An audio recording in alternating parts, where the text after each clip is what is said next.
Episode number 6, Following a New Path. At last, the coach arrived in London. لكوتايدا شمانا فرق جيشتا لندن قال جيشتا لندن. The city was huge, dirty and full of people. شارەکە گەورە بوو، شارێکی پیس بوو و هەروەها زۆر قەرەباڵغ بوو، خەڵکی زۆر لێ. I had never seen anything like it before. پێشتر هیچ شتێکی وای نەبینی بوو، کێواڵە پێشتر هیچ شتێکی وام نەبینی بوو. تاوان پێی واڵە. I went to Mr. Jagger's office, which was not far from the place where the coach to London had stopped. حالا چون بۆ نووسینگەکەی Mr. Jaggers کە زۆر دوور نەبوو لەو شوێنی کە گالیسەکە وەستا بوو. It was early afternoon when I found an open door with the name Mr. Jaggers on it. دوانۆڕۆیەکی زوو بوو کە دەرگایەکی کراوەم بینی کە سەیرەکەم ناوی چی لەسەر نووسراوە، ناوی جاگەرز لەسەر نووسراوە. I walked in, I saw a man sitting behind a desk. چوومە ژوورەوە پیاوێکم بینی لە پشت مێزێکەوە دانیشتە بوو. Is Mr. Jaggers here? I asked nervously بە شڵەژاوی و قەلەقی و دوودڵێوتم ئایا Mr. Jaggers لێرەیە؟ You are Mr. Peep, aren't you? The man said. پیاوەکەوتی تۆ Mr. Peep وانە؟ Mr. Jaggers is out, but he will be back soon. If you want to, you can take a seat in his office, and he pointed to a small, dark room behind him. وتی Mr. Jaggers چۆتە دەرەوە، بەڵام زوو ئەگەڕێتەوە. ئەگەر تۆ بتەوێ ئەتوانی لە ژوورەکەی ئەو لەسەر کورسێک دانیشی. و ئیشارەتی کرد بۆ چی؟ a small dark room، ژوورێکی تاریکی بچووک لە پشتی خۆیەوە.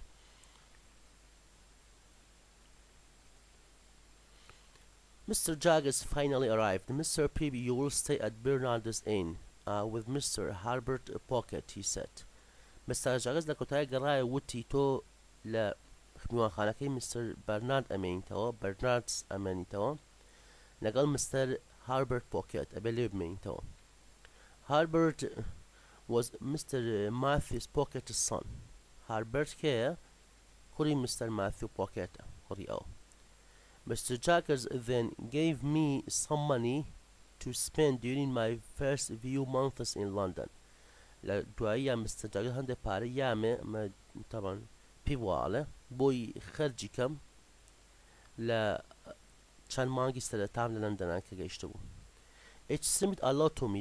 زۆر بەلامەوە زۆر بوو. I will be watching the way you spend the money, but of course you will get into debt sooner or later, he said coldly.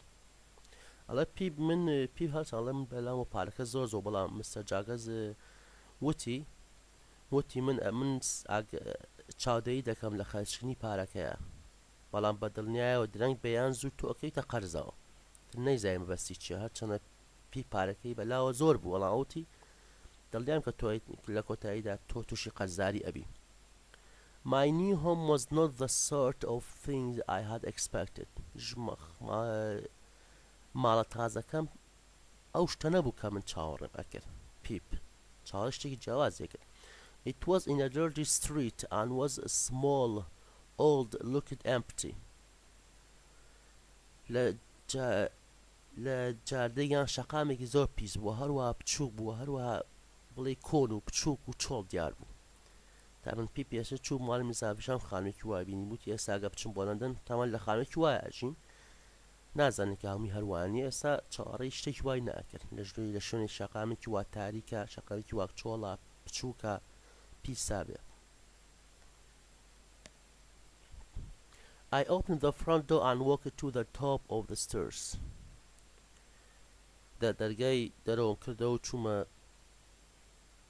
چوومە قاتی سەری سەرەوە. top of the stairs.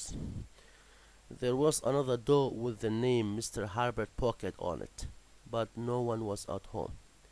چوومە دەرگاکەکەمەوە چوومە سەرەوە، ئیمکانی سەری سەرەوە سەرێکم دەرگایەکی ترم بینی کە ناوی Mr. Herbert Pocket لەسەر نووسراوە، تەمە هەر دەرگایە و ناوی کەسەکە لەسەر نووسراوە. ئەی چووم لێ بەڵام کەس لە ماڵ نەبوو، کەس لەوێ نەبوو، لە ماڵەوە نەبوو. Minutes later, a young man with a friendly face appeared on the stairs. He was carrying some paper bags. دوای چەند ماوەیەک ئەیەکمان پیاوێکی گەنج بە کە دەموچایەکی هاوڕێنی باشی هەبوو دەرکەوت لەسەر قادرمانکانەوە دەرکەوت بینیم. He was carrying some paper bags. Paper bags.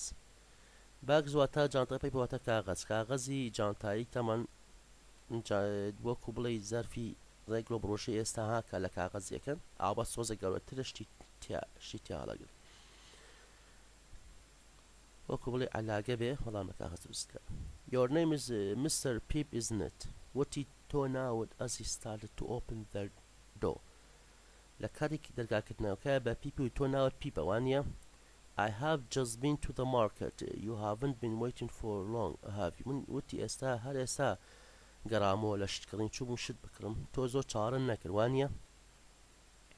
My mouth fell open in surprise as I looked at the young man. پێی بەڵێ سەرم سوورما کە کاتێ سەیری پیاوە گەنجەکەم کرد. My mouth fell open ها کە دەمەکەی تۆ ئاوا سەرەدا سوورمێ واقعی وڕماوە داڵێن پێی سەیر بوو نازانین بۆچی. Herbert went on. My father says you will be living here with me for a few. He had suddenly stopped talking and was looking at me. You are the boy I had to fight with Miss Havisham's house, he cried. هاربرت بەردەوام لە قسەکردنەوە سەیگە جارە پێی واقعی وڕماوە بەس دەمی کراوەتەوە سەیریەکە سەیری سوورماوە.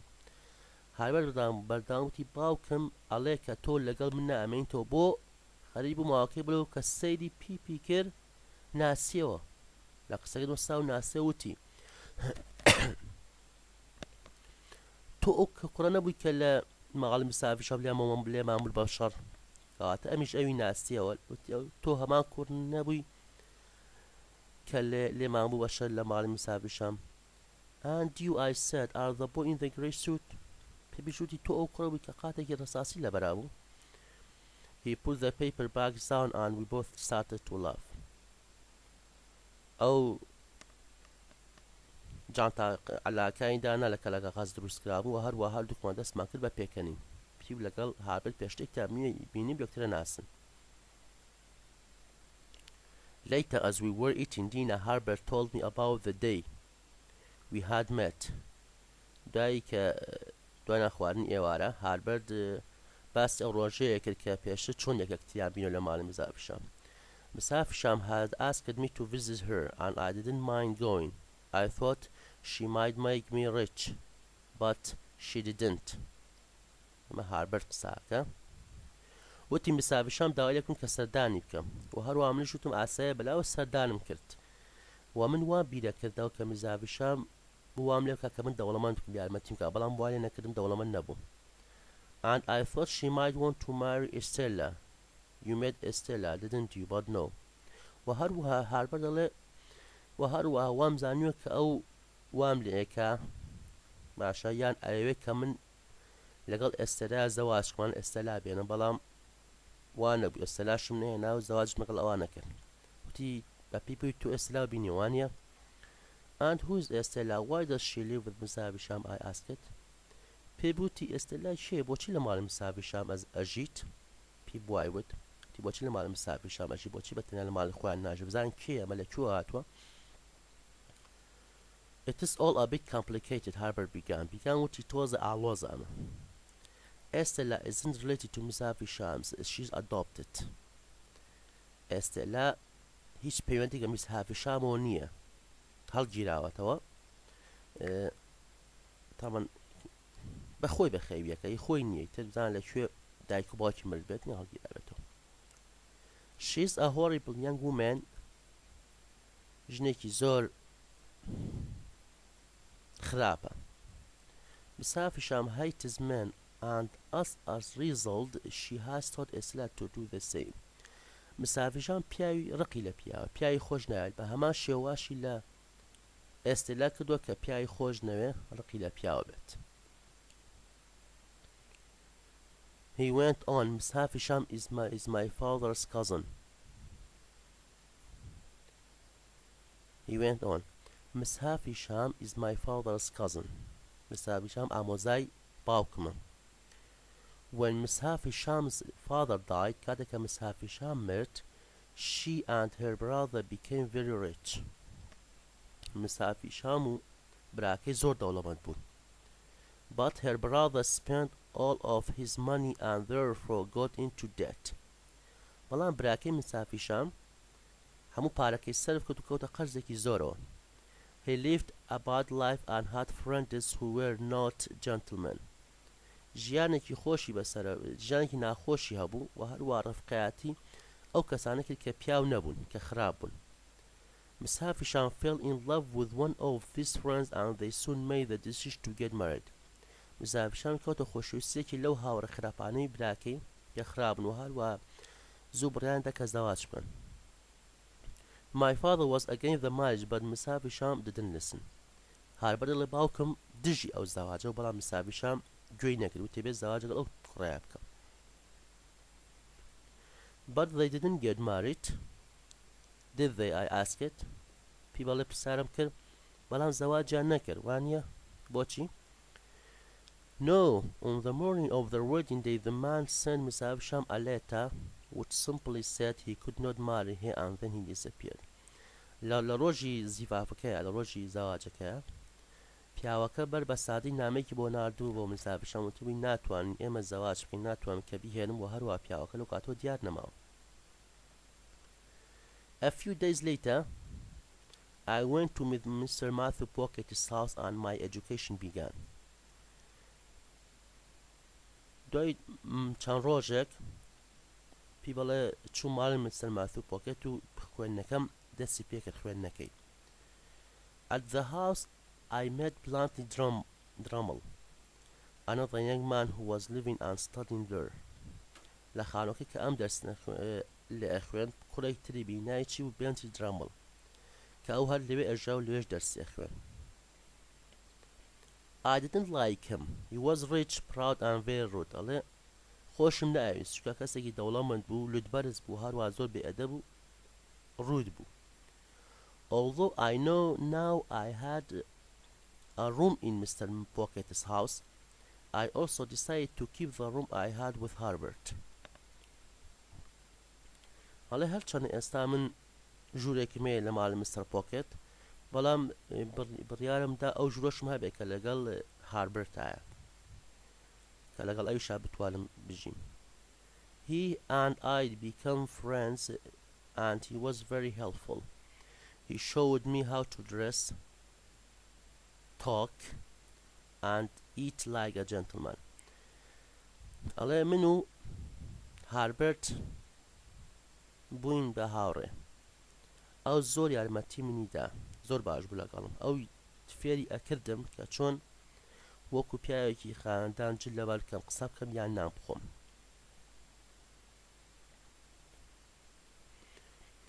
Soon after my education had begun, Mr. Jaggers invited Bentley Drummel and me to his house for dinner.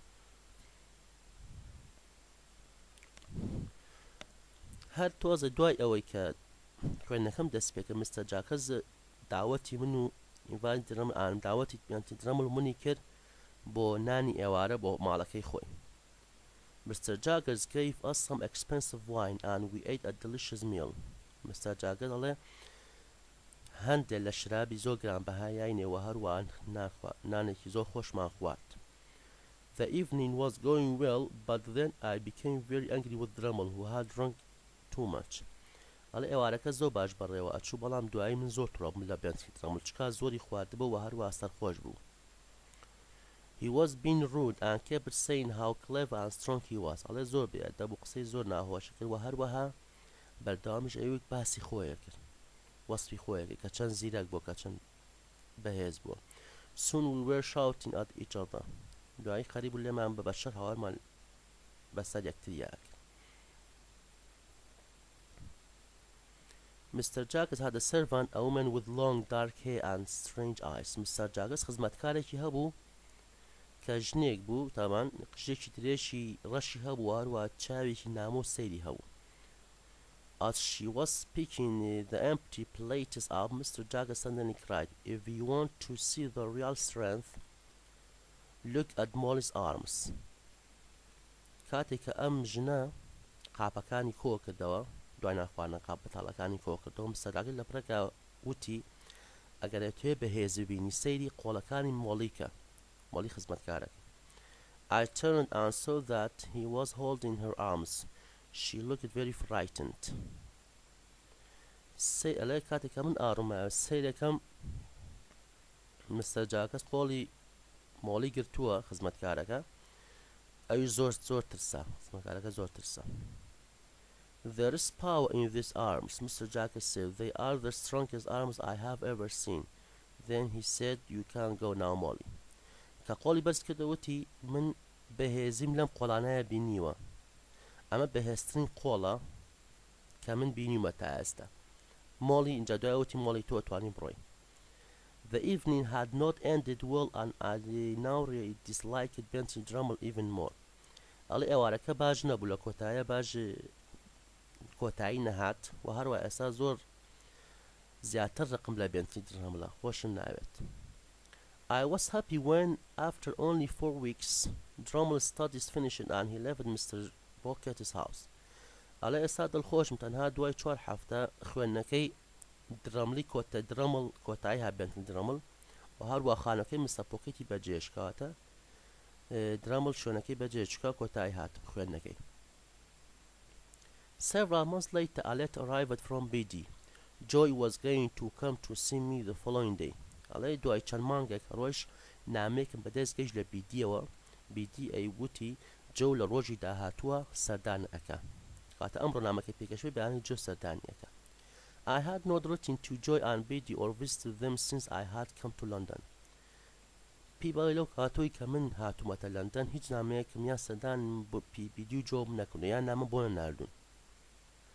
I wanted to forget my old life and I was not sure that I wanted to see Joy. ئەڵێ من ئەمیر ژیانی کۆنەکەی خۆم لە بیر بکەم و هەروەها دڵنیا نەبووم کە بمەوێت جۆی ببینم یان نە. هەستەی کە چۆن گۆڕاوە. Joy arrived the next day and he was dressed in his best clothes. He looked very happy to see me, but it was clear that he felt very uncomfortable.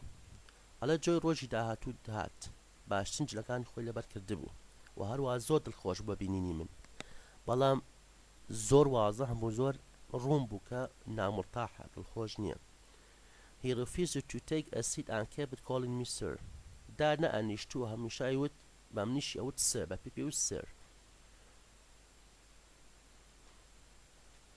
Joy, you must stay for dinner, I told him. وتی جۆی تۆ پێویستە بۆ نانی ئێوارە بمێنیتەوە. No sir, that would not be right. I have come to see that you are well and to tell you something. Then I must go back because London is not for me. I am not a gentleman. پی بە جۆی پێویستە بێوارە بمێنیتەوە وتی نەخێر ئەوە شتێکی باش نییە بۆ من تەنها هاتووم بۆی تۆ بینم بزانم تۆ باشی تۆ شتێکت پێ بڵێم لەندەن بۆ من نییە چکا من جەنتلمان نابمێنمەوە. Sir Pip, the thing I have to tell you that Miss Havisham would like you to visit her. Estella has come home and wants to see you, said Joe carefully. ئەڵێ جۆ بەوریاوتی ئەو شتێک کە من ئەمەوێ پێت بڵێم ئەوە مس هاڤشام ئەوێت تۆ سەردانی بکەیت لەبەرەوەی ئێستێلاش هاتووەتەوە بە ماڵ ئەویش ئەوێت کە تۆ ببینێ ئەمە ئەو هەواڵە بکە پێی بێبی. Estella wanted to see me, said, and Miss Havisham had asked me to visit. Therefore, I thought she must want to marry me. She want me to marry Estella. I was very happy and made the decision to visit them the very next day. پێی بڵێ دڵی خۆڵە تەبەن ئەڵێ ئێستەلا ئەوێ من ببینێ هەروە Miss Havisham داوا لێ بکەم کە سەردانی بکەم ئەمە تەنها لەبەر ئەوەیە بە دڵی خۆیان ئێستەلا کە ئەوێ من بچمە داوای زەواج بکەین. لەم کاتە پێی زۆر دڵخۆش بوو و هەروە بڕیاریدا کە لە ڕۆژی داهاتووە سەردانی بکات.